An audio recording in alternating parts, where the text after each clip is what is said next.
All my life, I've always tried to be better at being me. But that was a struggle I think I had as I was growing and continue to grow. That struggle of, am I good enough? Am I good enough to do what I do? Do you remember your first contact with the cello? Yes, very well, because I came to the cello as a second instrument. So I came to the cello very consciously of having been sitting in the orchestra, hearing the cellos, looking up and saying, where's that coming from? And wanting to be that. It was an identity issue. I wanted to be that sound. I wanted to be that player. I wanted to do that. That's what I really wanted to do ultimately. And so I changed when I was 19. I think I was 19, 18 or 19. What was your first instrument? Well, I hesitate to admit this, but it was the trumpet. Brass, spit, metal, cold, beautiful. I think if I'd pursued jazz or something like that, maybe I could have stayed with it. I was pretty good as far as I went, but I didn't cross over into that other level. But I loved the trumpet, but it wasn't my identity. So what it meant was the cello line was very touching, emotional. It had a lot of expressivity. It's wood, it's a bow. The physicality of the instrument appeals to me a lot. The shape of the instrument and size of it. It's a good friend. There was something about it that just called me. Tell me more about the relationship between the cello and the bow. Well, I think of wind and I think of the sea. And I think of Winston Churchill's book, The History of the English-Speaking People, and how he's describing the Nordic sailing vessels and how they are so sophisticated without being highly technical in how we think of technology. I mean, they were highly technical and they were highly sophisticated, but their technology was elegant and it was simple, and they were very seaworthy and very beautiful crafts. And so I think of the bow a lot like that, because it's a very simple tool.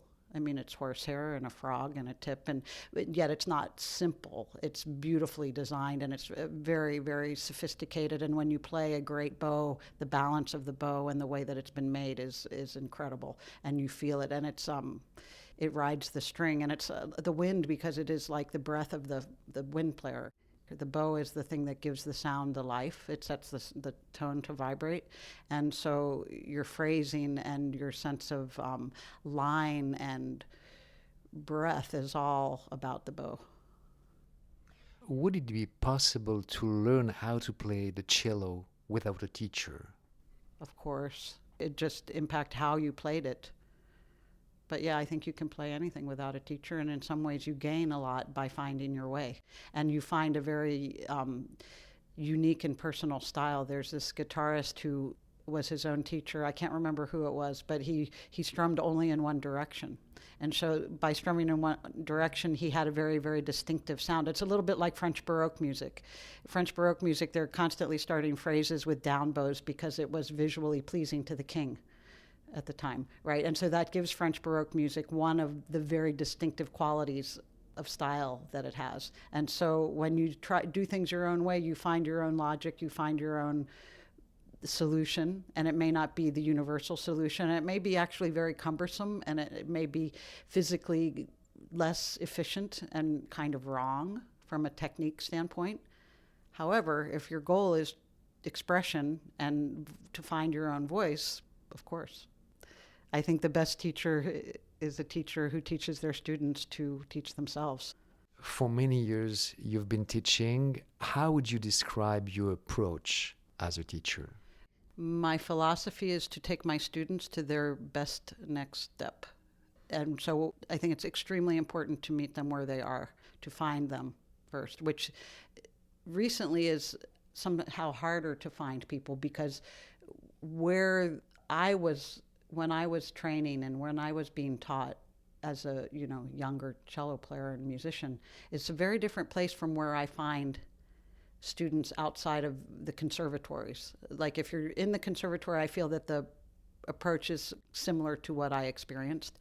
But if you're outside the conservatory, kind of that elite, that top of the pyramid, you find a very different kind of student who is probably equally but differently talented, equally but differently smart, equally but differently motivated, and oriented. And so you have to find them at their place where they are active, creatively active. And then you have to try to bring them along. And I value technique a lot. I want technique, actually. I value it.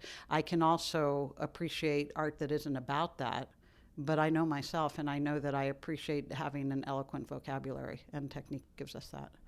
You say, I know myself. Is it the first step to be able to be a good teacher? Mm, no, because no, I don't think so. I think so because there's something in helping others that even though you haven't figured it out, somehow in helping others, that's how you figure it out. So I think the important thing is to be very authentic and to take every student. They're like snowflakes, no two are the same. And you have to meet them and take them on their terms and your terms and find that place where it works with them. What's the first thing you're looking at when you see a new student who are going to work with you? Well, I want to see that they are hungry to learn. I mean, that's what I want to see. It's not what I always see. I just can sometimes make them hungry, but I love it when they are hungry, when they're just eager and excited and want to do it. And then I also like for them to want to work hard, to find the value in work.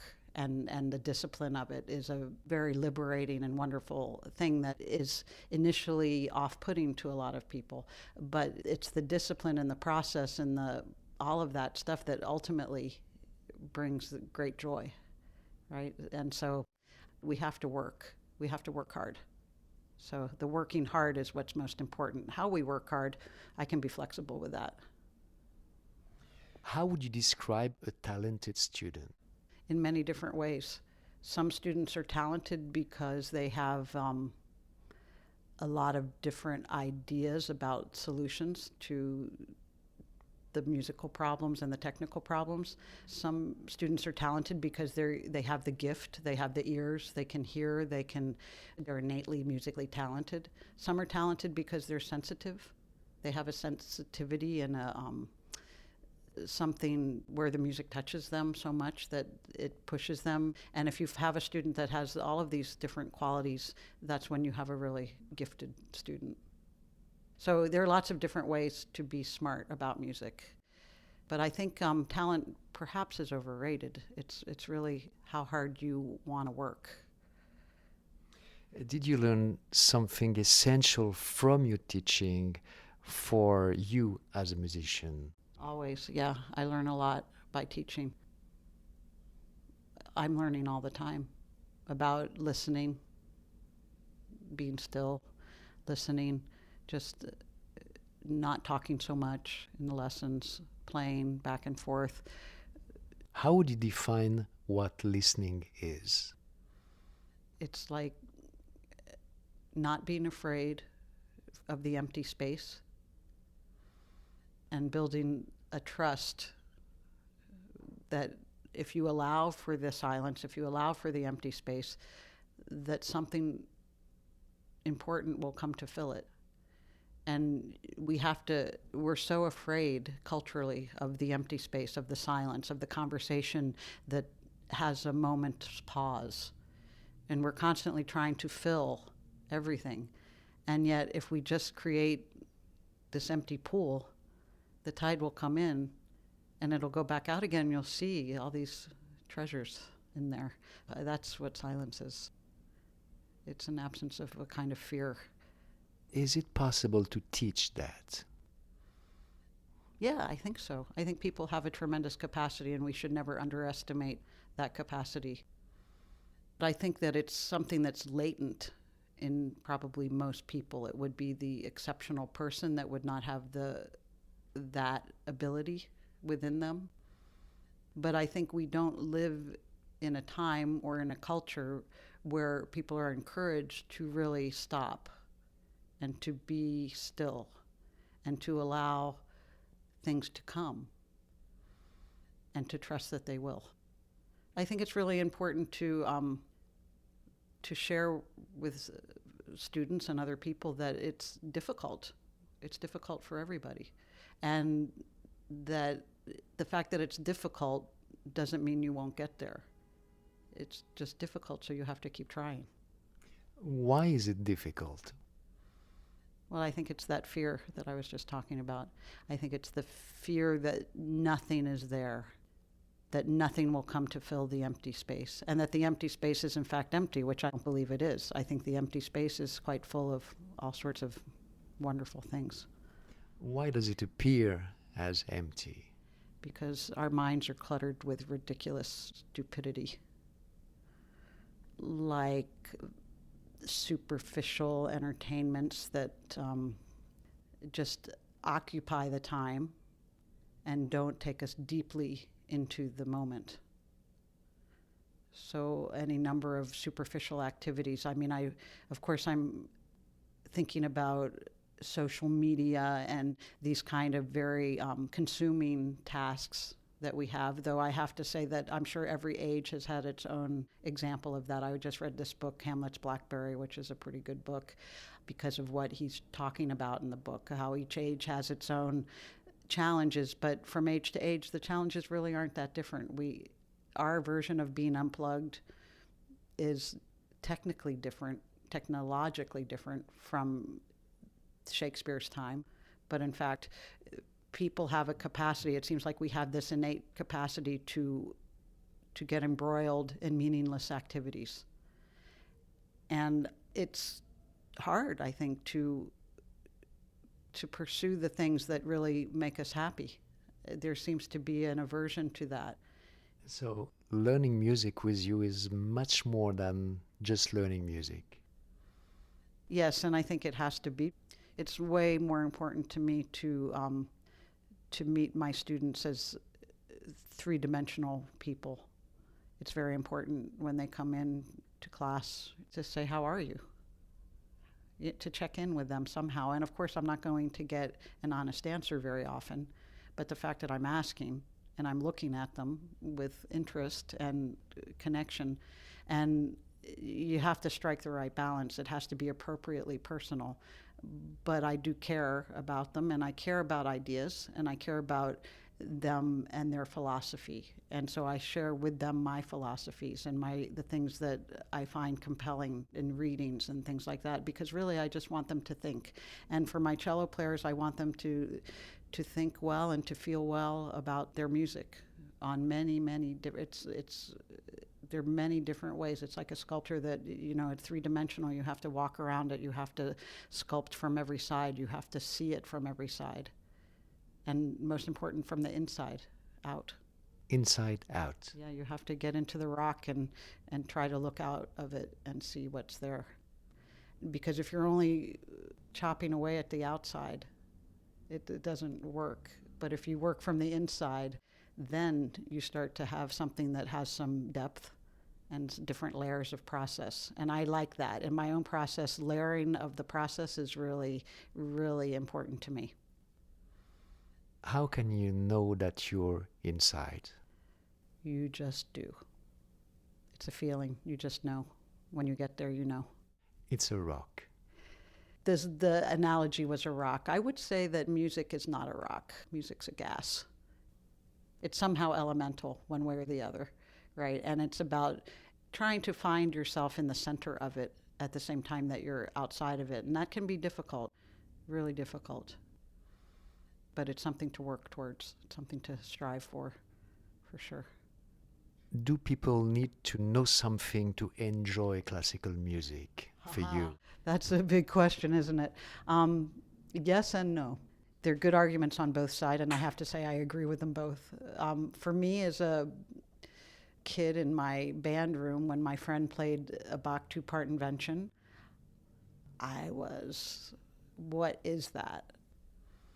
And it changed my life. The whole trajectory of my life changed irrevocably at that moment when I heard that music. And it hasn't veered from that path, really, from, Bach is amazing. And so I didn't know anything, right? I listened to a lot of music that I find to be incredible music, just amazing music. I can't say that I understand it, but I want to understand it. So there's that. And then there's what a child brings to things. A child can just find something in things that they don't know about it. They don't know all the facts. There's this big dilemma, and then there's the other argument where, well, the more you know, the more you can appreciate from many more different points of view. And I agree with that too. It's sort of like there's a reading from John Cage where he's saying, you don't need to know about how a piece of music is put together any more than you need to know how a chair is put together. You can sit in the chair and enjoy sitting in the chair in the same way that you can listen to a piece of music and enjoy listening to a piece of music, and you do not at all need to know how it's constructed.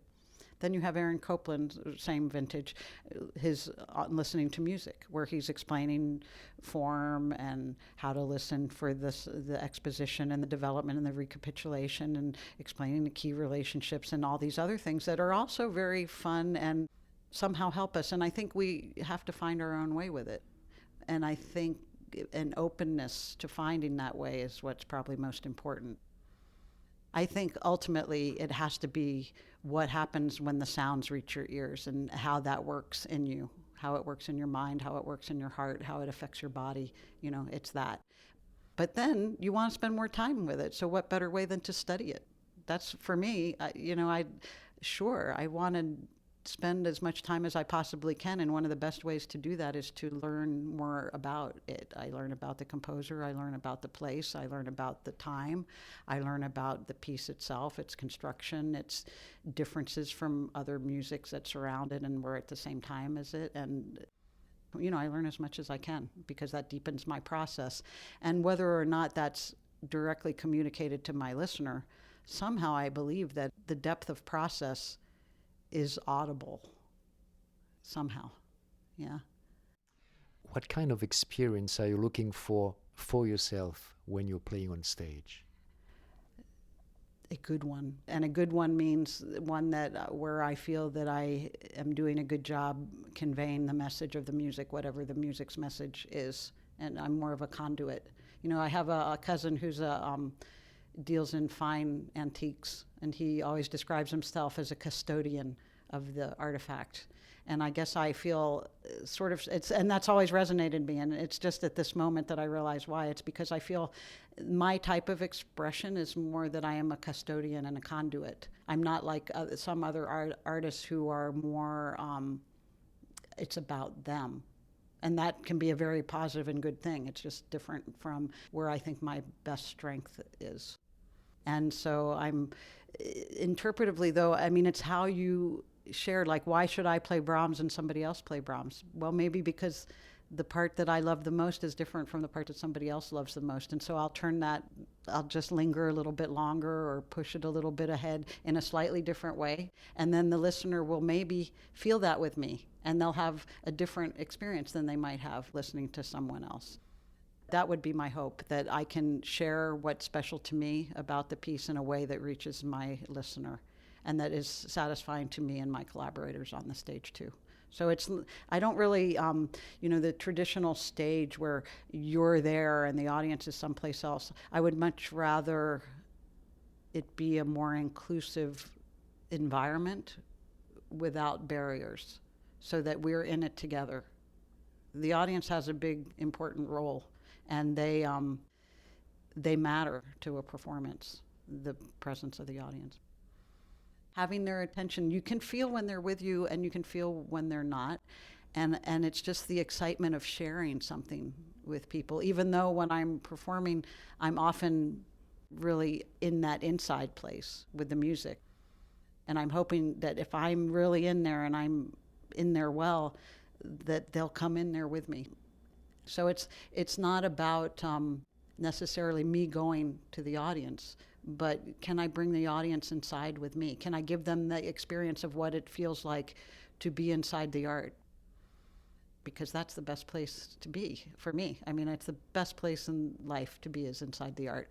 So if I can share that feeling with my audiences, and I do think that this is one of the reasons why it's so important the arts are so important because I get to live with this stuff. I live and breathe it every day. It's part of my daily routine. And for a lot of people, they experience maybe once a week, they go to the concert hall, but they don't get to live it the same way. And so if I can bring some part of that extraordinary experience to them. And the other thing is that I think that it allows people to access parts of themselves that they don't have a way into. And so art allows them to take that journey. Did you learn that by yourself, or were you influenced by someone? Yes, and yes.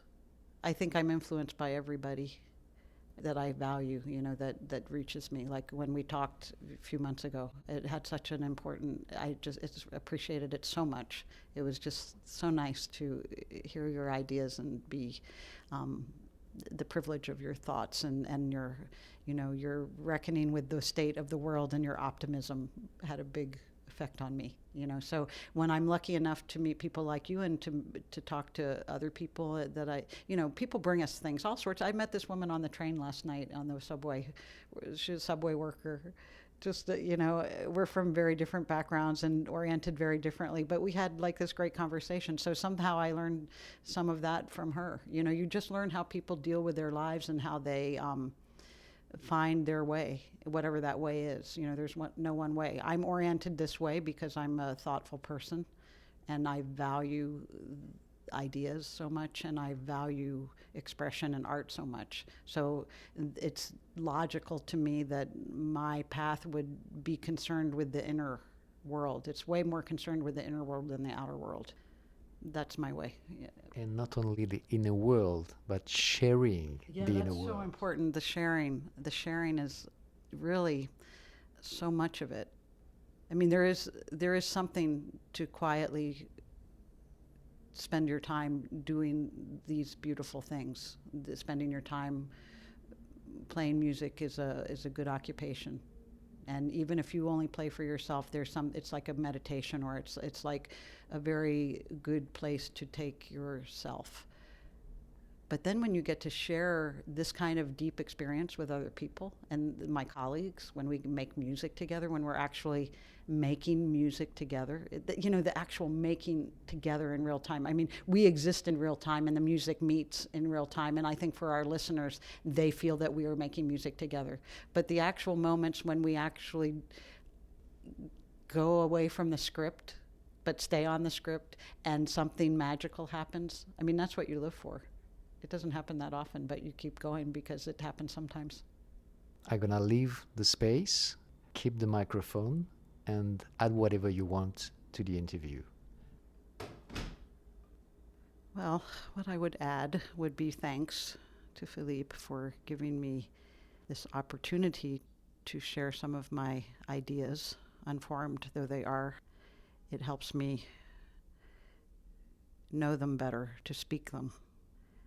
And I guess that's perhaps the value of the interview and the exchange that happens in this process, is because we transform things when we take them from our minds and speak about them.